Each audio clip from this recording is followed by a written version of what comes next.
topics and opinions expressed on the following show are solely those of the hosts and their guests and not those of W4WN Radio, its employees, or affiliates. We make no recommendations or endorsements for radio show programs, services, or products mentioned on air or on our web. No liability, explicit or implied, shall be extended to W4WN Radio, its employees, or affiliates. Any questions or comments should be directed to those show hosts. Thank you for choosing W4WN Radio.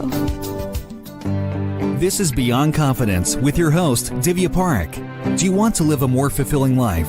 Do you want to live your legacy and achieve your personal, professional, and financial goals? Well, coming up on Divya Parekh's Beyond Confidence, you will hear real stories of leaders, entrepreneurs, and achievers who have stepped into discomfort, shattered their status quo, and are living the life they want.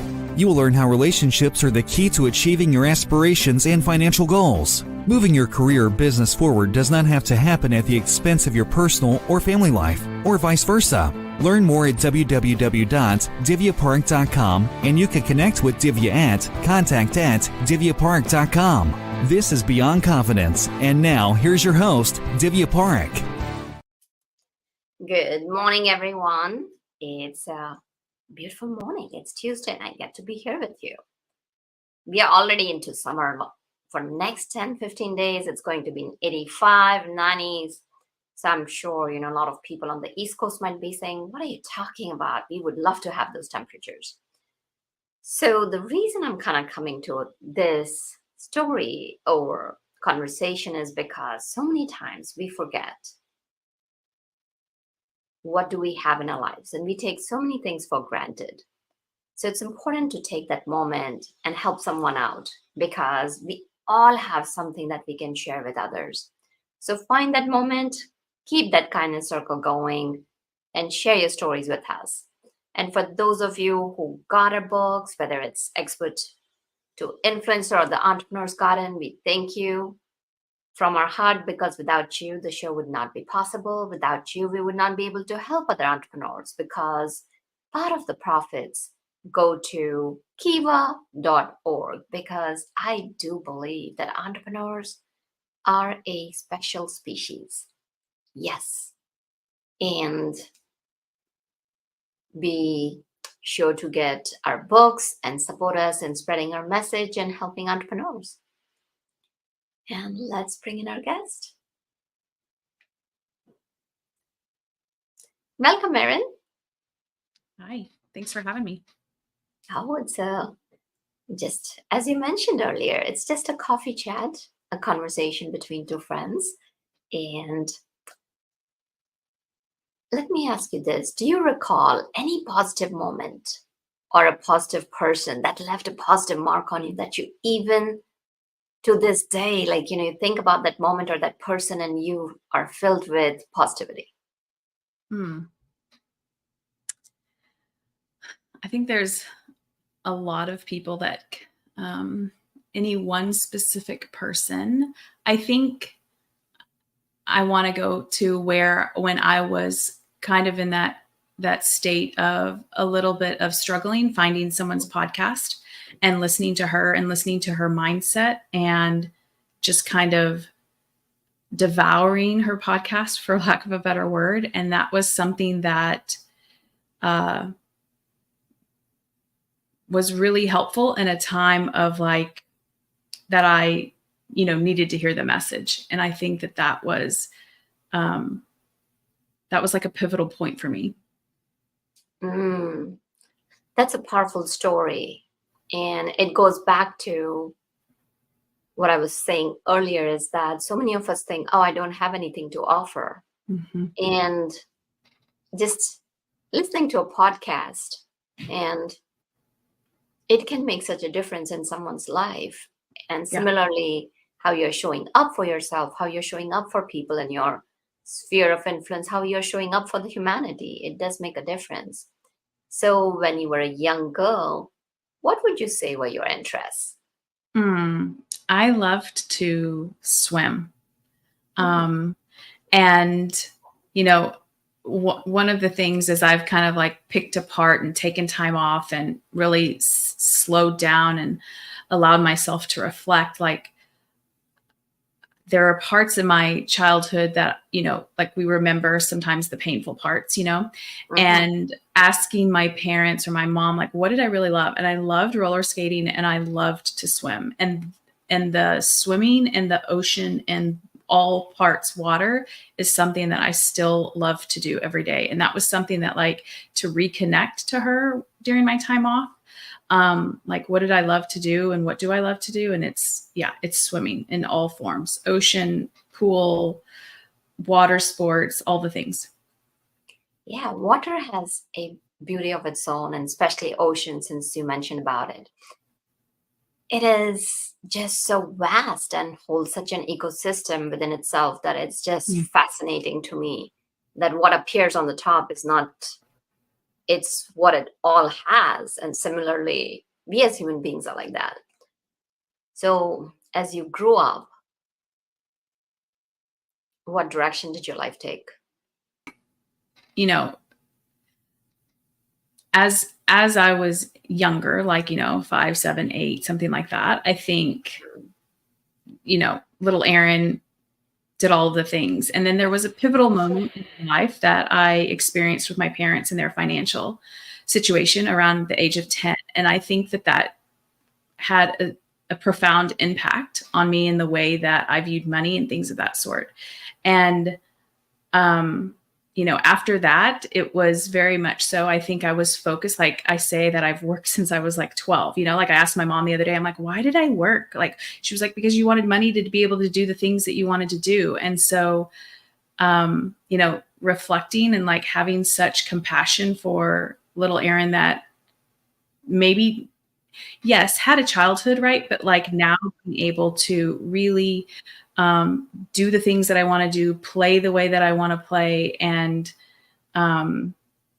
really, really being intentional with how I spend my time now. And I think that probably was how I spend my time now is a reflection, because I think of maybe how I did not get to do that when I was a kid. Yeah, and as a child, the way I see it is, children are like open canvas, and life paints, life experiences just paints these memories and these pictures on their brain, and that it can just go in different directions. So would you be open to sharing, like, you mentioned that at a very tender age of 10, you experienced something. So what was that pivotal moment? Yeah, my dad I would say my life, right, has been an entrepreneur. And I think that he made some, decisions that we know he made some decisions that impacted, his business. And I think in looking back now, he was doing it he wanted to empower me, right? Like he wanted to teach me about money. He wanted to teach me about responsibility and those types of things. And also, now that I'm a parent, like a 10-year-old just doesn't have the capacity, right, to understand all of that. And so I understand where the message was coming from, right? It was coming from love. It was coming from empowerment. And at 10 years old, right, like you pick up on energy, you pick up on not just words, right? And so the message, the overall message that I received was like, money is a very serious thing, right? And so that is kind of what I took moving forward. And it did help me, right? It helped me, with my career that I had. It helped me with saving and investing. And also now knowing like, okay, money isn't serious. It's, it's meant to, we can have fun with it. We can circulate it. We don't have to hoard it. We don't have to, scrimp and save all of it. Like it's okay to circulate it and move it around, and it likes to be loved on. And so I'm grateful for that. Like I said, like I'm grateful for the message, and also now understanding like I can have a different relationship with money. Absolutely. And what a beautiful way to put it, Erin, that you took the message, and rather than just taking it as it came, you evaluated it, that how it would show up in your life.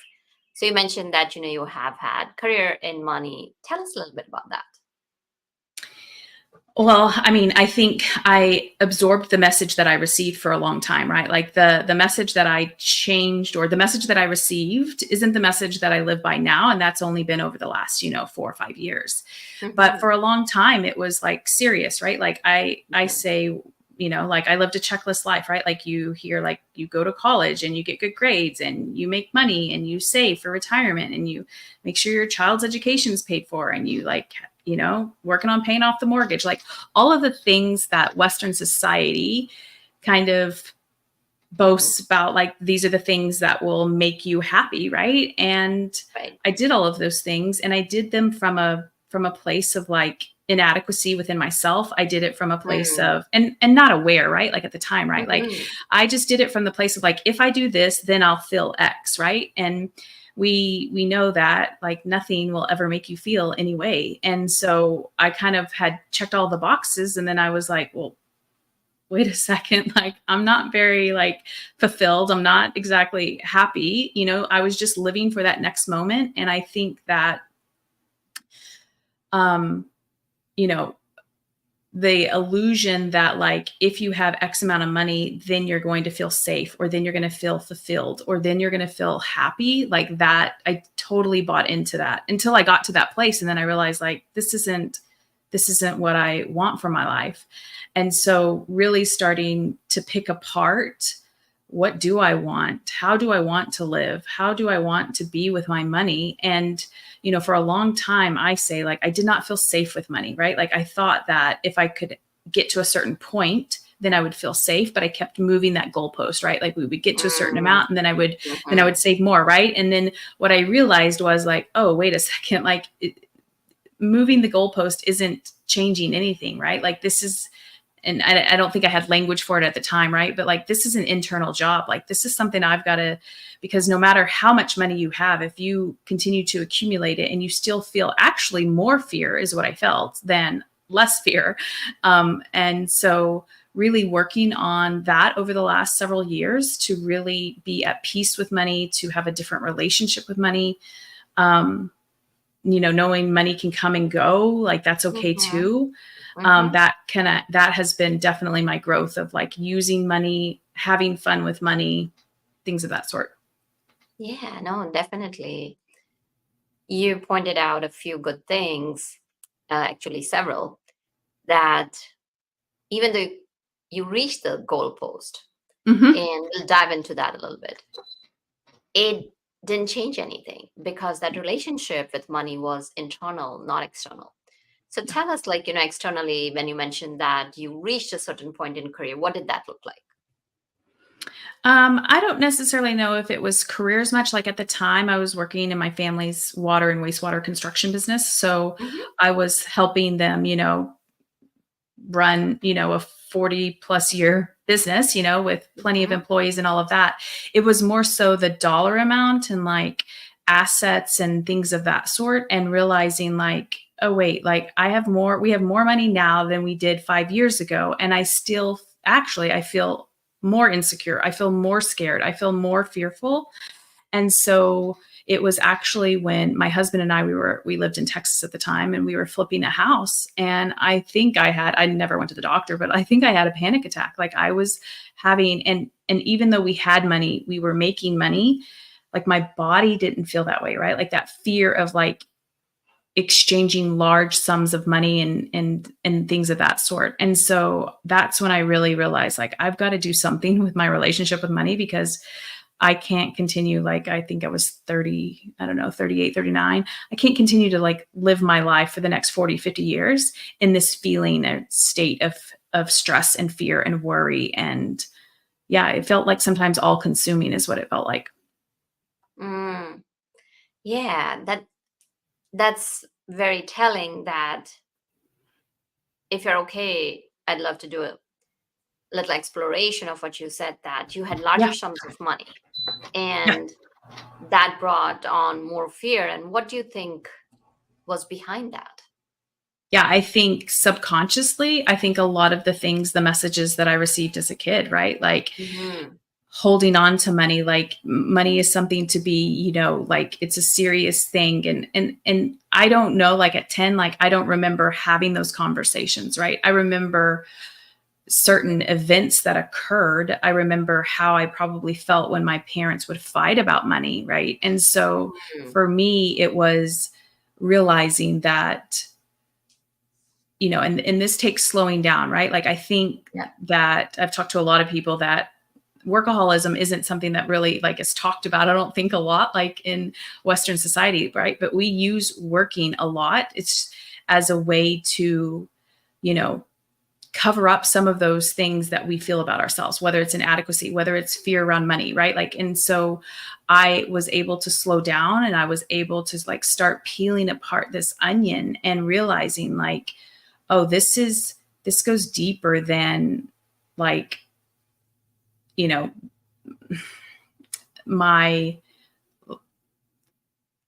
I say when it goes deeper, what I mean is like, it's not just like, oh, me and money, kind of need to like do some, thought work around it. Like this is like in my body does not feel safe, like being hyper vigilant around money.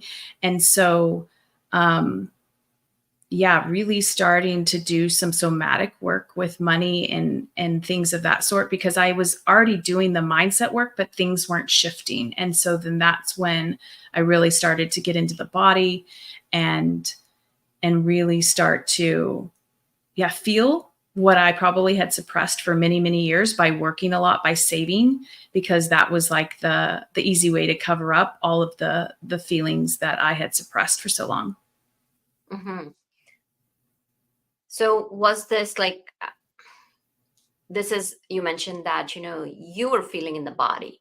So let's say one of our listeners or one of our audiences, as they're watching us, they're thinking about it and exploring their relationship with money. So what are the pointers? What are some of the things that they can get started on to figure out what kind of relationship do they have? Yeah, I think just by, slowing down and asking yourself questions like, how do I feel when I look at my financial statements?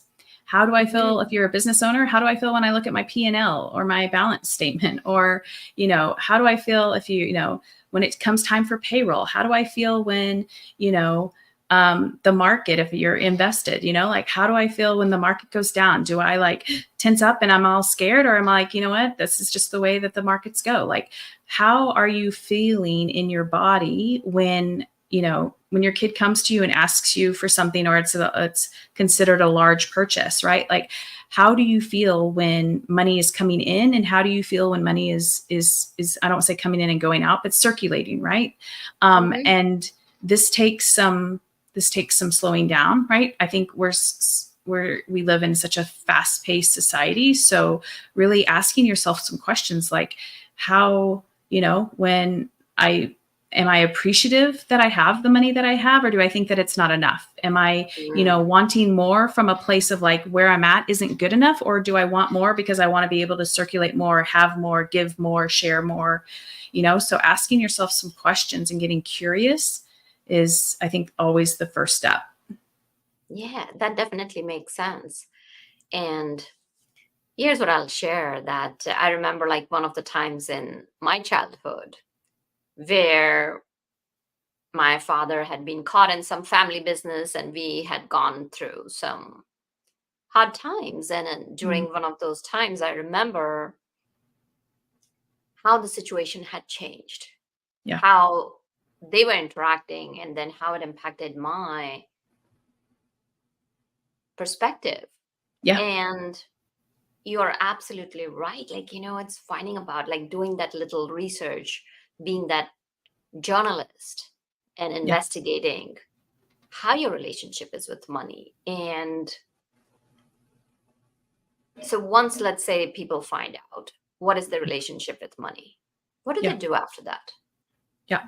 So I think one, celebrating that, right? Like, I think sometimes we are like, okay, now we know, now what do we need to do? It's like, okay, that can just be for a little bit, right? Like we can just celebrate like, oh, we've noticed what our relationship has been like.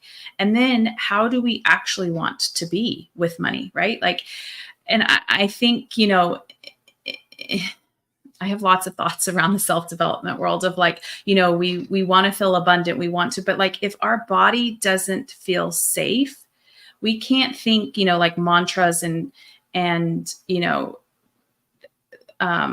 constantly repeat things if in our bodies it doesn't feel that way. And so, I always say with everybody, like, you're going to have to play with different ways, right? Like, maybe it's meditation, maybe it's breath work, maybe it's, just sitting there and being with when the feeling comes up, right? Like, we aren't taught how to be with our feelings.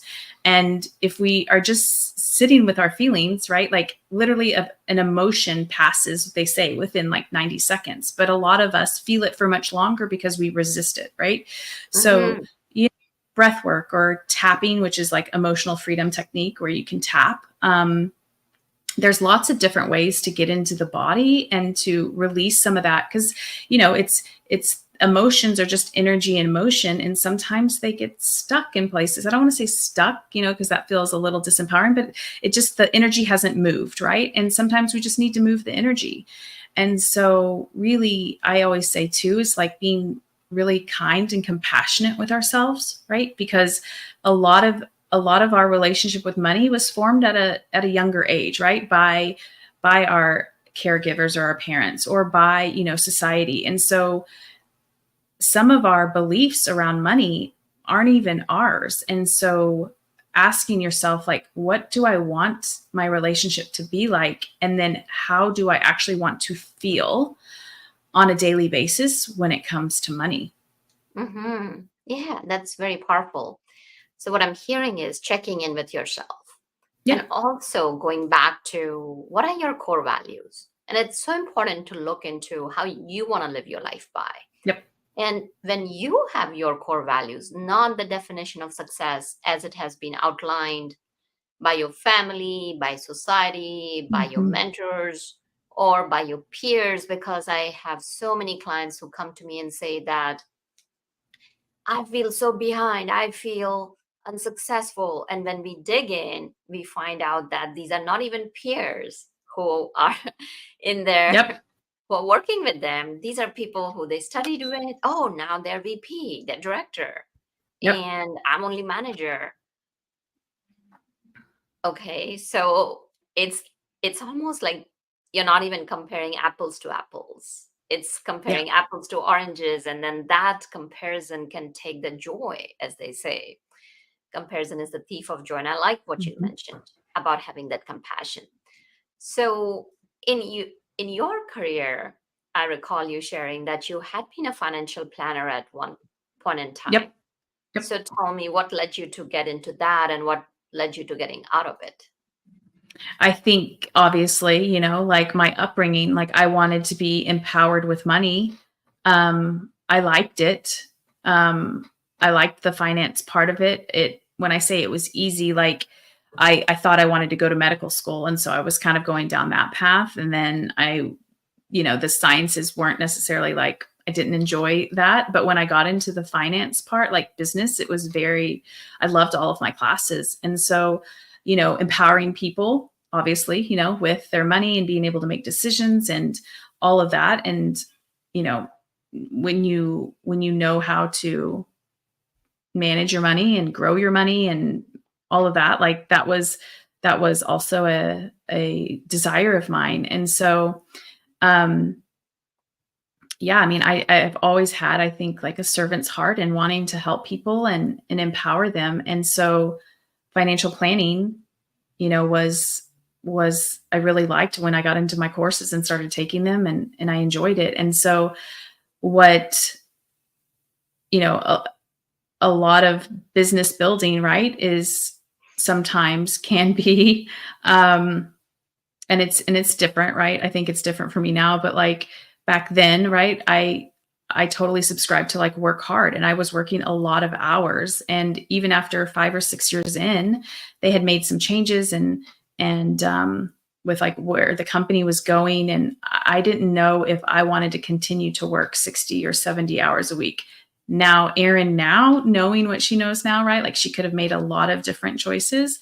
But I kind of had burnt myself out, and I think because I was at that place of like getting to the like sufficiency was not even in my vocabulary, right? It was always like, when I get to this place, then I can actually relax, then I can, right? But as I already said, right, I kept moving the goalpost. And so that is probably one of the reasons where I just was like, I'm tired of working this much. I'm tired of, it became for me, like, obviously my awareness now, right? Like, this was all internal, like it wasn't fun anymore, Mm, um, for me. And so making a change and wanting, like, what do I want to do? Like, here we go back to evaluating your life, right? Like evaluating what success was like. Um, and not looking outside of myself of like, I mean, in the financial industry, right? Like we're we're teaching all of these people how to, save and all of these things. And then yet, like, a lot of us are going to the bar on Friday. Like, there's something, that is not um matching up here, right? Like, why aren't we like happy or content, mm, um and so really just deciding, like, what do I want? My husband and I were thinking about, maybe having a kid. And so, like, did I want to work that many hours? So it was really at a point where, like, what do I want my life to look like? And working that amount of hours was not the the goal, or I did not want to do that. So yeah. So sounds like it was a turning point in your life. And as a result, what did you decide to do? I think for like maybe a week or two, I did nothing. I just quit and I did nothing.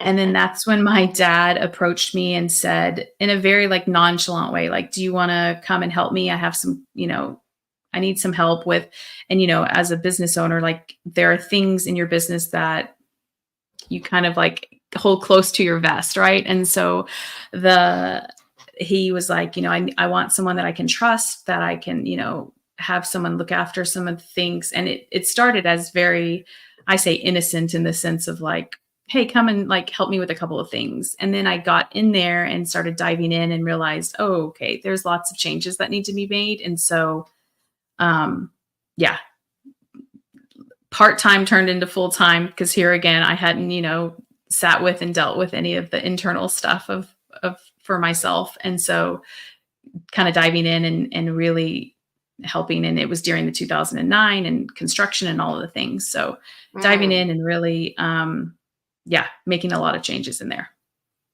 got it. So you helped your father, and then post that, what helped you kind of get into the place where you are at right now? Yeah. Like, at the very first question you asked, like, right, like, Hmm. what, I started listening to a podcast and just devoured her, and I enrolled in her group program, and just started getting coached and changing, because the real estate, um, that flipping the house, that was a pivotal moment for me. Like, I don't want to live like this. And so getting coached and working on that, and then over the years, then deciding I wanted to quit my family's construction business, and then building up my coaching practice, and then deciding I just want to take some time off, because I had never really Mm, not worked.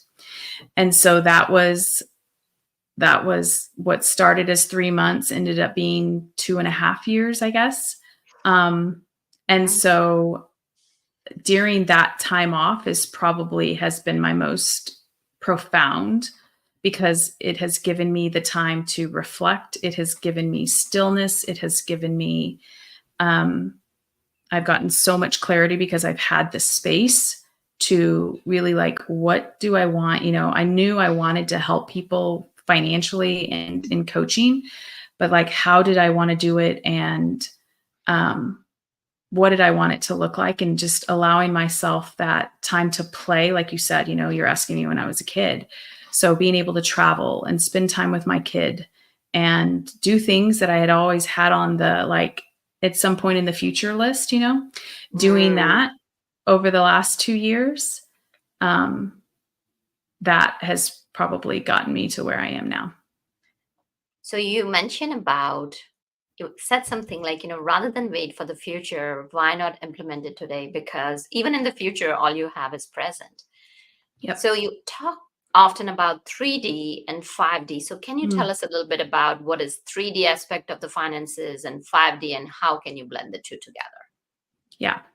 The 3D, like I just made up the term because I'm like, people keep coming to me with these things and I'm like, okay, so the 3D, like the 3 dimension, right? Like what we can see. And I know like, like you think about your money or your taxes or investing. And I know that, you can't necessarily see the stocks, but like those are the things that you do on the material plane, right? On planet Earth. But then the 5D is like how you feel. And so old Erin was really good in the 3D, but her 5D muscle was not built up at all, right? Like she still felt a lot of fear. She still felt, insecure and inadequate no matter how much money she had. And so when I talk about like blending the two, like, I mean, I'm sure we've all met somebody who has millions and millions of dollars and they still are either really unhappy, unfulfilled, or, fearful, right, to let go of some of their money. And so when I say blending those, what I mean is having a healthy relationship with your money, like how you feel with your money, and also being a good steward, right, of your money and being knowledgeable about your finances. And so those are what I mean when I say blending the two together. Okay. So now, let's say somebody has done the checklist in the sense that like they know what is their value in their lives, how do they want to live. So, and they know what kind of relationship it is. So can you give a little few tips around how can they have a strong relationship with money where they're not feeling insecure, where they're feeling secure with what they have, along with, because, and to feel that security, you need a couple of things. So it's not just having like, okay, I'm good with money, money is circulating. It's also important to have a certain amount of money that helps you live your life. Absolutely. And at the same time, be secure with that it's okay if I'm circulating it, if I want to go on a vacation, doesn't matter what kind of vacation, it depends on the style you want to live. You're okay with spending that. Then you're not coming into this nervousness or anything like that because now you're seeing that credit card bill. So how can you achieve that? Yeah, I think, well, a lot of any money is just a reflection of us, right? Like that's what I've really had to learn, right? So you're feeling inadequate about your money. There's some inadequacy that you feel within, right? Like you're feeling like money isn't good enough. There's some not good enoughness that you feel within, right? And so I always go back to like, how do you actually feel about yourself? Have you nurtured and taken care of that inner child, right? That feels not good enough, that you're comparing, you mentioned earlier about like we are comparing ourselves to, and the brain naturally wants to do that. But what I always suggest is like compare yourself to how you were yesterday, to how you were 2 years ago, to how you were 10 years ago, right? Like, are you evolving? Have you grown? And most always the answer is yes, right? And so it's not a sexy answer, but it's like, how do you feel about yourself? Have you done some of that internal work and of, loving yourself unconditionally, right? Like, because a lot of us grew up with parents that loved us conditionally. If you do good in school, then you get X, or, and so have you given yourself the love? Have you allowed yourself to play and enjoy? Like, we were sent here to have fun and enjoy ourselves. Life does not have to be a struggle. It doesn't have to be hard. Yes, there's effort, right, in anything, but we're not here to like trudge through and get to some point and then we're done. And so how much fun are you having? How much goodness? And I think it's also like, what is our capacity to receive, right? Like we have a, in the somatic world, like they talk about window of tolerance, right? Like there is a window of tolerance that we also have for receiving, right? Like how good can we allow it to get? So those are things that I would start with, of asking yourself, like something as simple, people always say like, I don't know if you've ever noticed, you go out to dinner and they're like fighting over the bill, right? Like, I'll pay. It's just like, why can't you just, like even just something as simple as that. If your friend asks you and they want to pay, then stop fighting, like receive that. I think a lot of us have some difficulty with receiving. Yes, I think so. Most of us do. And that is very true. And that brings us back to what we started out, that starting out with the kindness circle. And what happens is that when you open your heart up and you open up yourself to life. And a very quick story, like yesterday, what happened was I had a lot of couple of systems breaking down, a lot of clients demanding attention. And what I've done is packed in intentional breaks throughout the day. I Yep. took them even though I was sweating it, but I took it. And it's about being intentional about it. And sometimes it may not play out as you want, but if you do it, and then at the end of the day, I decided I'm going to call it a day. Yes, I've got a meeting. I'm going to have it over the phone. And guess what? I heard this pitter patter of rain. The skies had opened up, and I wanted to feel some rain drops on my face. I opened the door, just walk out, and there was this beautiful rainbow that I haven't seen in such a long time. So, what a beautiful way to end the day. Mhm. So, as you're saying, Erin, opening ourselves to life, and you'll be surprised what life can bring for you. So, Erin, share with us, how you are helping entrepreneurs now, how people can connect with you. Yeah. If they want to work with me one-on-one, I definitely invite that. Or I am currently having a small group cohort where I talk about like the 3D and the 5D of money, where I bring in, a bookkeeper and a CPA and financial advisor, so that you can ask questions and, really understand that part of the money, as well as, the 5D part, right? Like how we feel with money. And we didn't talk too much about it, but I do help with, human design and like how we actually are meant to move through the world. And so those are the two ways that if someone wants to work with me, they can do that. And then they can, on my website, or they can find me on Instagram. I'm there sometimes at the Erin Gray. And could you share with us your website, please? Yeah, it's generatealifewelllived.com. And what would you say is your vision for the coming years? That's a good one. Because it's like multifaceted. I think, to help as many entrepreneurs really change their relationship with money and feel safe in their bodies. I think the world could use more people that have money, have fun with money, give money, share money. Mm-hmm. And so helping entrepreneurs have a lot of fun and have an amazing relationship with money, as well as bringing in as many facilitators as I can within the cohort to help them and, grow their business and collaborate. That's beautiful. Thank you for joining us, Erin. Thoroughly enjoyed our conversation. And dear audience, our listeners, we cannot do anything without you. Thank you so much for your love and support that you shower on us, because I love hearing from you. Reach out to us and share with us how we can serve and support you to live the life you deserve and want. And thank you, Juan, for making the show technically possible. Thanks, Divya. And Juan, thank you. Thank you for being part of Beyond Confidence with your host, Divya Parekh. We hope you have learned more about how to start living the life you want. Each week on Beyond Confidence, you hear stories of real people who've experienced growth by overcoming their fears and building meaningful relationships. During Beyond Confidence, Divya Parekh shares what happened to her when she stepped out of her comfort zone to work directly with people across the globe. She not only coaches people how to form heart connections, but also transform relationships to mutually beneficial partnerships as they strive to live the life they want. If you are ready to live the life you want and leverage your strengths, learn more at www.divyaparekh.com. And you can connect with Divya at contact@divyaparekh.com. We look forward to you joining us next week.